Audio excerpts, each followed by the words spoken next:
Hema committee റിപ്പോർട്ടിന്റെ ഒരു ഭാഗം പുറത്തു വന്നു. ഒരു ഭാഗമേ പുറത്തു വന്നുള്ളൂ. പ്രധാന ഭാഗം ഇപ്പോഴും സംസ്ഥാന സർക്കാരിന്റെ കയ്യിൽ രഹസ്യമായി കിടക്കുകയാണ്. അത് പുറത്തുവിടരുത് എന്ന് വിവരാവകാശ കമ്മീഷൻ പറഞ്ഞിരുന്നു. ജസ്റ്റിസ് ഹേമ കമ്മിറ്റിയും പറഞ്ഞിരുന്നു. വ്യക്തികളുടെ വിവരങ്ങൾ പരസ്യപ്പെടുത്തുന്ന രൂപത്തിലുള്ള ഭാഗങ്ങൾ പുറത്തുവിടരുത് എന്നാണ് വിവരാവകാശ കമ്മീഷന്റെ ഉത്തരവ്. അതനുസരിച്ച് അത്തരം ഭാഗങ്ങൾ മാറ്റി നിർത്തി മറ്റൊരു ഭാഗമാണ് പുറത്തു വന്നത്.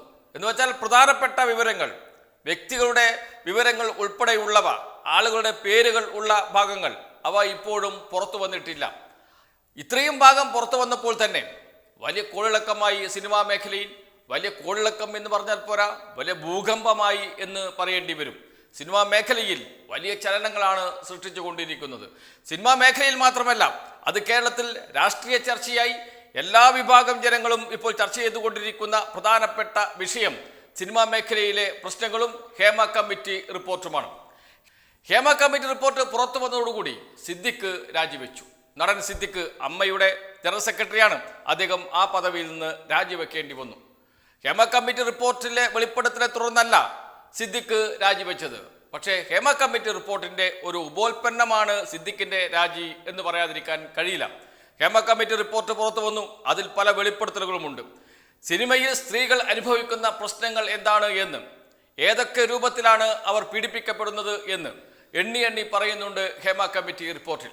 ഈ റിപ്പോർട്ട് പുറത്തു വരികയും വലിയ ചർച്ച നടക്കുകയും അത്തരം ദുഷ്ടശക്തികൾക്കെതിരെ വലിയ തോതിലുള്ള പ്രതികരണം ഉയർന്നു വരികയും ഒക്കെ ചെയ്തത് പുതിയ പുതിയ ആളുകൾക്ക് അവരുടെ അനുഭവങ്ങൾ വിളിച്ചു പറയാൻ ഒരു ധൈര്യം പകർന്നു. ആ ധൈര്യത്തിൻ്റെ അടിസ്ഥാനത്തിലാണ് ഞങ്ങൾ അനുഭവിച്ച ഓരോ വിവരവും ഓരോ നടിമാരും ഇപ്പോൾ പറഞ്ഞുകൊണ്ടിരിക്കുന്നത്. അതിൽ ആദ്യം സിദ്ദിഖിനെതിരെയായിരുന്നു ആരോപണം. സിദ്ദിഖിനെതിരെ ആരോപണം ഉയർന്നു വന്നപ്പോൾ സിദ്ദിഖ് അമ്മ ജനറൽ സെക്രട്ടറി സ്ഥാനം രാജിവെച്ചു. ഇനിയിപ്പോൾ ആര് രാജിവെക്കുന്നു എന്നതേ ഇനി അറിയാനുള്ളൂ. ഇപ്പോഴിതാ ജോയിന്റ് സെക്രട്ടറിയായ സെക്രട്ടറി സ്ഥാനത്തേക്ക് പരിഗണിക്കപ്പെടുന്ന നടൻ ബാബുരാജിനെതിരെയും ആരോപണം ഉയർന്നു വന്നു. നടൻ ബാബുരാജ് ജോയിന്റ് സെക്രട്ടറിയാണ്. അധികം പ്രതിരോധിക്കാൻ ശ്രമിക്കുന്നുണ്ട്. പ്രതിരോധം എവിടം വരെ പോകുമെന്നറിയില്ല. അദ്ദേഹം രാജിവെക്കേണ്ടി വരുമോ എന്ന ചോദ്യമാണ് ഉയരുന്നത്. അദ്ദേഹം പറയുന്നത്, ഞാൻ രാജിവെക്കില്ല, ഇതിനു പിറകിൽ ഗൂഢാലോചനയുണ്ട് എന്നാണ്. ഞാൻ ജനറൽ സെക്രട്ടറി പദത്തിലേക്ക് ഉയരും എന്ന് കണ്ട് സിനിമാ മേഖലയിൽപ്പെട്ട ആളുകൾ തന്നെയാണ് ഇതിന് പിറകിൽ പ്രവർത്തിച്ചത്. ഈ നടിക്ക് കാശ് കൊടുത്തിട്ടാണ് ഇത്തരം വെളിപ്പെടുത്തലുകൾ എന്ന രൂപത്തിൽ കാര്യങ്ങൾ പറയുന്നത് എന്ന ആരോപണമാണ് ഇപ്പോൾ ബാബുരാജ് മുന്നോട്ട് വെക്കുന്നത്.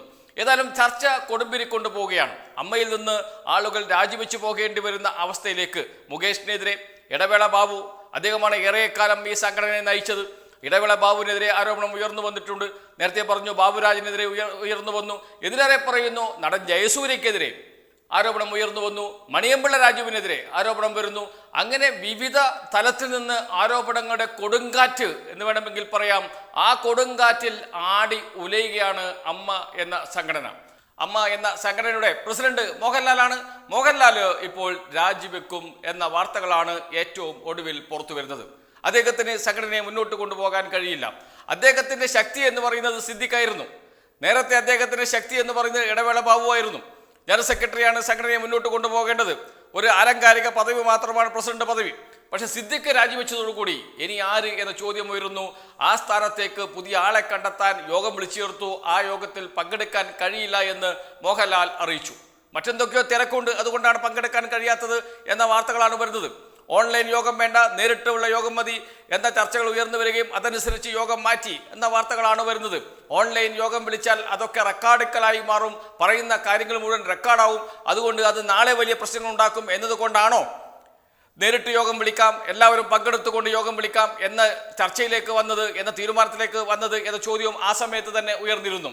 പക്ഷേ ഇപ്പോൾ ലഭിച്ചിരിക്കുന്ന വിവരം മോഹൻലാലിന് അമ്മയുടെ പ്രസിഡന്റ് സ്ഥാനത്ത് തുടരാൻ താല്പര്യമില്ല എന്നാണ്. ഈ പ്രശ്നങ്ങളൊക്കെ ഉണ്ടാകുന്ന ഘട്ടത്തിൽ എന്തിന് അമ്മ എന്ന ചോദ്യം പോലും ഉയർന്നു വരുന്നു. എന്തിന് ഇത്തരം ഒരു താരസംഘടന എന്ന ചോദ്യം പോലും ഉയർന്നു വരുന്നു. എല്ലാ ആരോപണങ്ങളും താരസംഘടനയ്ക്കെതിരെയാണ്. താരസംഘടന എന്ന സംഘടന മാത്രമല്ല സിനിമാ മേഖലയിലുള്ളത്, നിരവധി സംഘടനകളുണ്ട്. പക്ഷേ താരസംഘടനയ്ക്കെതിരെയാണ് ഏറ്റവും വലിയ ആരോപണം ഉയർന്നു വരുന്നത്. താരസംഘടനയുടെ തലപ്പത്തിരിക്കുന്നവർക്കെതിരെയാണ് ആരോപണങ്ങളുടെ പെരുമഴ. അതുകൊണ്ട് തന്നെ ആ സ്ഥാനത്ത് ഇത് തുടരണമോ എന്ന ചോദ്യമാണ് സ്വയം ചോദിക്കുന്നത് മോഹൻലാൽ. തുടരാൻ കഴിയില്ല എന്ന സന്ദേശം അദ്ദേഹം ഭാരവാഹികൾക്ക് നൽകി എന്നറിയുന്നു. ജനറൽ സെക്രട്ടറി രാജിവെച്ചു, സ്വാഭാവികമായി പ്രസിഡന്റ് രാജിവെക്കുന്നു എന്ന ചർച്ചകളാണ് വരുന്നത്. അതിലേക്കാണ് കാര്യങ്ങൾ നീങ്ങുന്നത്. അങ്ങനെ എല്ലാ ഭാരവാഹികളും, നിലവിലുള്ള ഭാരവാഹികൾ മുഴുവൻ രാജിവെച്ച് പുതിയൊരു തെരഞ്ഞെടുപ്പ് നടത്തി പുതിയ ഭാരവാഹികൾ വരട്ടെ എന്ന ചർച്ചകൾ ഇതിനകം തന്നെ അമ്മയിൽ ഉയർന്നു വന്നിട്ടുണ്ട്. അതുകൊണ്ട് തന്നെയാണ് മോഹൻലാൽ യോഗത്തിൽ പങ്കെടുക്കാതിരുന്നത്. യോഗം വേണ്ട, ഭാരവാഹികളുടെ യോഗം വേണ്ട, ജനബോഡി തന്നെ വിളിക്കാം എന്ന നിലയിലേക്ക് കാര്യങ്ങൾ വരുന്നു. അതോടൊപ്പം എന്തിനാണ് ഇത്തരമൊരു അമ്മ എന്ന സംഘടന എന്ന ചോദ്യം ഉയരുന്നു. ഈ സംഘടന ആവശ്യമുണ്ടോ?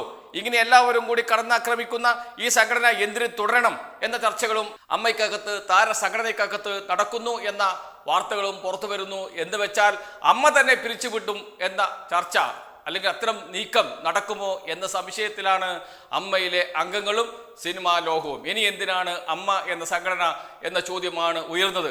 അമ്മയ്ക്കെതിരെ വലിയ പ്രതിഷേധമാണ് ഉയർന്നു വരുന്നത്. അമ്മയുടെ ഓഫീസിന് മുന്നിൽ ലോ കോളേജിലെ വിദ്യാർത്ഥികൾ റീത്ത് വെക്കുന്നു. പ്രതിഷേധം പല ഭാഗങ്ങളിൽ നിന്ന് ഉയർന്നു വരുന്നു. എല്ലാവരും ലക്ഷ്യമിടുന്നത് അമ്മ എന്ന താരസംഘടനയ്ക്ക് എതിരെയാണ്. എന്താണ് അമ്മ എന്ന താരസംഘടന ചെയ്ത തെറ്റ് എന്ന ചോദ്യം അമ്മയിലെ ഓരോ അംഗങ്ങളും ചോദിച്ചു കൊണ്ടിരിക്കുകയാണ്. ആ ചോദ്യത്തിനുള്ള ഉത്തരം പറയാൻ അമ്മയിലെ ഭാരവാഹികൾക്ക് കഴിയുന്നില്ല എന്നതാണ് പ്രധാനപ്പെട്ട മറ്റൊരു വിഷയം. എന്തിനാണ് അമ്മയെ ഇങ്ങനെ കടന്നാക്രമിക്കുന്നത്? അമ്മ എന്ത് തെറ്റ് ചെയ്തു? അമ്മയിലെ ഏതെങ്കിലും അംഗങ്ങൾ അല്ലെങ്കിൽ ഏതെങ്കിലും ഭാരവാഹികൾ തെറ്റ് ചെയ്തിട്ടുണ്ടെങ്കിൽ അവർ ശിക്ഷിക്കപ്പെടട്ടെ. അമ്മ എന്ന സംഘടനയെ, താരസംഘടനയെ എന്തിനാണ് ആക്രമിക്കുന്നത് എന്ന ചോദ്യങ്ങളൊക്കെ ഉയർന്നു വരുന്നുണ്ട്. അതിന് പിറകിൽ കൃത്യമായ ഗൂഢാലോചനയുണ്ട് എന്ന വാദമാണ് ഉയർന്നു വരുന്നത്. അതുകൊണ്ട് തന്നെ ഇത്രയും വിവാദമായ സാഹചര്യത്തിൽ അമ്മയുടെ പ്രസിഡന്റ് സ്ഥാനത്ത് തുടരാൻ കഴിയില്ല എന്ന നിലപാടാണ് മോഹൻലാൽ എടുത്തിരിക്കുന്നത്. അദ്ദേഹം ആകെ അസ്വസ്ഥരാണ് എന്ന വാർത്തകൾ വരുന്നുണ്ട്. അദ്ദേഹത്തിനെതിരെ ഇതുവരെയും ഒരു ആരോപണവും ഉയർന്നു വന്നിട്ടില്ല. പൂർണ്ണ രൂപം റിപ്പോർട്ടിന്റെ, ഹേമ കമ്മിറ്റി റിപ്പോർട്ടിന്റെ പൂർണ്ണ രൂപം ഹൈക്കോടതി നൽകുന്നതിന് വേണ്ടി ഹൈക്കോടതി ഉത്തരവിട്ടിട്ടുണ്ട്. ഹേമ കമ്മിറ്റി റിപ്പോർട്ട് പൂർണ്ണമായും ഹൈക്കോടതിയിൽ നൽകണമെന്ന് ഹൈക്കോടതി ഉത്തരവിട്ടിട്ടുണ്ട്. 10-ാം തീയതി ഈ ഹേമ കമ്മിറ്റി റിപ്പോർട്ടിന്റെ പൂർണ്ണമായ ഭാഗങ്ങൾ, എല്ലാ ഭാഗങ്ങളും ഹൈക്കോടതിയെ ഏൽപ്പിക്കാൻ പോവുകയാണ് സർക്കാർ. അതിനുശേഷം എപ്പോഴിതൊക്കെ പുറത്തു വരും എന്നറിയില്ല. അപ്പോൾ കൂടുതൽ രാജി അമ്മയുടെ തലപ്പത്ത് ഉണ്ടാകുമോ എന്ന ചോദ്യവും ഉയരുന്നുണ്ട്. അതുകൊണ്ട് തന്നെ ഈ അമ്മ എന്ന ഭാരവാഹി സ്ഥാനം തുടരേണ്ടതില്ല, അത് മുന്നോട്ട് കൊണ്ടുപോകേണ്ടതില്ല എന്ന ഉറച്ച നിലപാടിലേക്ക് മോഹൻലാൽ എത്തുന്നു. അതിൻ്റെ ഭാഗമായിട്ടാണ് യോഗം മാറ്റിവെച്ചത് എന്ന ചർച്ചകളാണ് സിനിമാ ലോകത്ത് നടക്കുന്നത്. എന്ന് വെച്ചാൽ ജനറൽ സെക്രട്ടറി സിദ്ദിഖ് രാജിവെച്ചു കഴിഞ്ഞു, ഇനിയിപ്പോൾ ഞാനും രാജിവെച്ചു കളയാം എന്ന രീതിയിലാണ് മോഹൻലാൽ എല്ലാവരോടും സംസാരിക്കുന്നത് എന്ന വിവരങ്ങളും പുറത്തു വരുന്നുണ്ട്. മോഹൻലാൽ അമ്മ പ്രസിഡന്റ് സ്ഥാനത്ത് തുടരാൻ താല്പര്യമില്ല എന്ന് അംഗങ്ങൾക്കും ഭാരവാഹികൾക്കും കൃത്യമായ സൂചനകൾ നൽകിക്കഴിഞ്ഞു എന്ന വാർത്തകളും പുറത്തു വരുന്നു. അതുകൊണ്ട് തന്നെയാണ് ഇന്ന് വിളിച്ചു ചേർത്ത യോഗം വേണ്ടെന്ന് വെച്ചത് എന്നതാണ് പ്രധാനപ്പെട്ട സൂചനകൾ. ഏതായാലും സിനിമാ ലോകം കലങ്ങി മറിയുകയാണ് എന്ന് പറയാതിരിക്കാൻ കഴിയില്ല. ജസ്റ്റിസ് ഹേമ കമ്മിറ്റി റിപ്പോർട്ട് പുറത്തു വന്നതോടുകൂടി വലിയ ചലനങ്ങളാണ് സിനിമാ മേഖലയിൽ ഉണ്ടാക്കുന്നത്. ഇത് എവിടെ ചെന്ന് അവസാനിക്കും എന്നതേ ഇനി അറിയാനുള്ളൂ. നിരവധി തലകൾ ഉരുളും. അത് സിനിമാ മേഖലയിൽ വലിയ പ്രതിസന്ധിക്കിടയാകും. സിനിമ ഇൻഡസ്ട്രിയെ തന്നെ അത് ഗുരുതരമായി ബാധിക്കും എന്ന കാര്യം സംശയമില്ല. സിനിമകൾ കേരളത്തിൽ നിന്ന് തമിഴ്നാട്ടിലേക്ക് പഴയ പോലെ തിരിച്ചു പോകുമോ എന്ന ആശങ്ക പലരും പങ്കുവെക്കുകയും ചെയ്യുന്നുണ്ട്. ഏതായാലും സിനിമാ മേഖലയിൽ വലിയ പ്രതിസന്ധി സൃഷ്ടിക്കാൻ പോവുകയാണ് എന്ന കാര്യത്തിലും എല്ലാവർക്കും ഏകാഭിപ്രായമാണ്. അങ്ങനെ ഇരിക്കുന്ന ഒരു സാഹചര്യത്തിൽ അമ്മ എന്ന് പറയുന്ന താരസംഘടനയെ നയിച്ച് മുന്നോട്ട് കൊണ്ടുപോകാൻ മോഹൻലാലിന് കഴിയേണ്ടതായിരുന്നു. പക്ഷേ അദ്ദേഹം അതിന് സമ്മതിക്കുന്നില്ല. അദ്ദേഹം രാജ്യസന്നദ്ധത അറിയിച്ചു കഴിഞ്ഞു എന്ന വാർത്തകൾ, സൂചനകളാണ് ഏറ്റവും ഒടുവിൽ പുറത്തു വരുന്നത്.